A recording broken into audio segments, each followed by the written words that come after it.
시험을 앞두고 새벽까지 공부를 하고 있었다.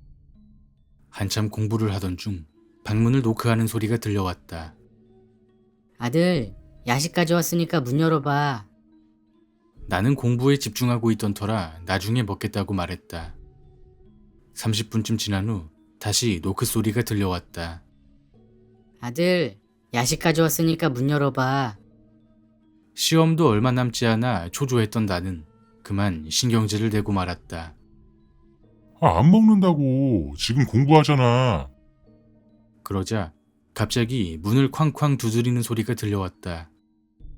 시끄러워. 어서 문 열어봐. 문 열라고. 열어. 엄마는 갑자기 이상한 사람처럼 소리를 질러댔다. 혼날까봐 두려워서 문을 열려던 찰나 갑자기 엄마의 울음소리가 들려왔다. 문 열어. 부탁이야. 제발. 평소에 엄마답지 않은 행동에 이상함을 느끼던 나는 무언가를 알아차렸다. 이렇게 큰 소리에도 깨지 않는 아빠. 그리고 어젯밤 시골에 다녀온다던 엄마. 지금 문 밖엔 누가 있는 것일까? 남편이 한 달 전부터 매일 같은 꿈을 꾼다고 굉장히 힘들다며 이야기했어요. 한밤중에 문득 일어나면 천장에 나랑 똑같이 생긴 사람이 있는데 나한테 이렇게 얘기해. 넌 이제 충분히 살았지. 이제 바꿀 때야. 남편은 매일 아침 인사처럼 저에게 이런 이야기를 해주었어요. 점점 힘들어 보이는 표정에 저도 남편이 걱정되기 시작했습니다. 그러던 어느 날 남편이 아침에 일어나서 아무 이야기도 하지 않는 거예요. 그래서 물어봤습니다. 여보, 오늘은 그 꿈 안 꿨어? 그러자 남편이 대답했어요. 무슨 꿈? 제 남편이 맞는 걸까요? 친구에게 들은 이야기이다. 친구의 동생은 호기심이 굉장히 많은 아이라 당시 유행하던 나홀로 숨바꼭질을 하게 되었다. 준비물은 인형, 칼, 붉은 실, 소금물, 머리카락이며 준비한 인형의 배를 갈라 그 속을 쌀로 꽉 채운 뒤 자신의 머리카락을 몇 가닥 넣은 후에 붉은 실로 꿰맨다.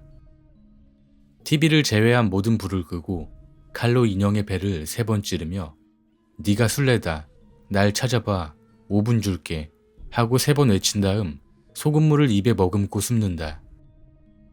그리고 5분이 지나면 숨어있던 곳에서 나와 입에 머금던 소금물을 인형에 뱉은 다음 인형을 불로 태워야 한다. 나홀로 숨바꼭질은 실제로 강령술이라고 불리며 위험한 놀이라 하지 않는 것이 좋다고 한다.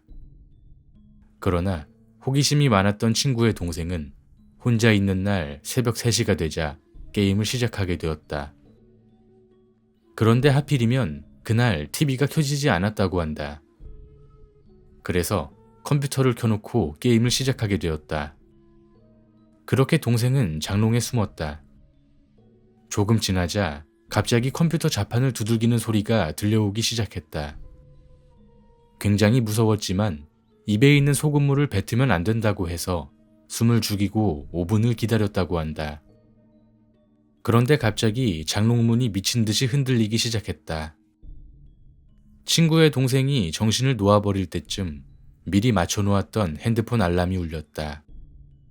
조심히 장롱문을 열고 나가니 화장실에 있어야 할 인형이 장롱 앞에 서 있었다. 동생은 앞으로 이런 놀이를 절대 하지 않을 거라 다짐하며 인형에 소금물을 뱉고 마당에 나가 불로 태웠다. 그 뒤 컴퓨터를 끌어갔는데 컴퓨터의 화면엔 장롱문을 쉽게 열 수 있는 방법이 검색되어 있었다고 한다. 고3 때 겪은 일입니다. 저는 친구 집에서 친구와 게임을 하고 있었습니다. 친구 집에는 컴퓨터가 한 대뿐이라 게임 캐릭터가 죽을 때마다 번갈아가며 게임을 했습니다. 제가 죽지 않고 게임을 오래 하다 보니 친구는 침대에서 기다리다가 잠이 들었습니다. 30분 정도 지나자 친구가 마치 악몽을 꾸는 것처럼 식은땀을 흘리며 중얼거리기 시작했습니다. 저는 친구가 그냥 무서운 꿈을 꾸나 보다 싶었습니다. 하지만 시간이 지날수록 친구는 몸을 더 심하게 떨기 시작했습니다. 게임을 멈추고 친구를 깨우려는데 친구가 짧은 비명을 내지르며 일어났습니다. 그래서 전 친구에게 왜 그러냐고 물어봤는데 친구는 아무 말도 하지 않고 초점 없이 멍한 상태로 있었습니다. 뭔가 조금 무서웠던 저는 친구를 그냥 두고 저희 집으로 돌아왔습니다. 다음날 친구는 정상적으로 학교에 왔고 저는 친구에게 괜찮냐며 말을 걸었습니다. 야, 괜찮냐? 아니, 어제 정말 이상한 꿈을 꿨거든? 파란 옷을 입은 꼬마가 내 방에 들어왔어. 그 꼬마가 의자에 앉아있는 너를 쳐다보면서 너한테 한 걸음 한 걸음 걸어가는 거야. 그래서 너를 부르려고 했는데 몸도 움직이지 않고 말도 나오지 않았어. 그 꼬마 정말 위험해 보였거든. 근데 네가 갑자기 돌아보길래 무슨 낌새를 알아차렸나 싶었는데 넌 그냥 계속 나만 쳐다보는 거야. 그 꼬마가 네 뒤에 딱 섰을 때 진짜 온 힘을 다해서 소리 지르니까 몸이 움직였고 꿈에서 깨면서 그 꼬마가 사라졌어. 그 순간 주위가 조용해지더니 어떤 목소리가 들리더라고. 왜 방해해? 몇 달 전의 일입니다. 제 친구들과 우리 집에서 술을 잔뜩 마셨어요. 한참을 그렇게 놀고 있는데 누군가가 절 보고 있다는 시선이 느껴지는 거예요.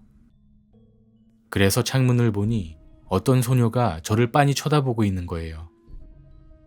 전 너무 놀라서 소리쳤죠. 너 누구야? 비틀거리며 일어나 창문으로 가보니 소녀가 없어졌습니다.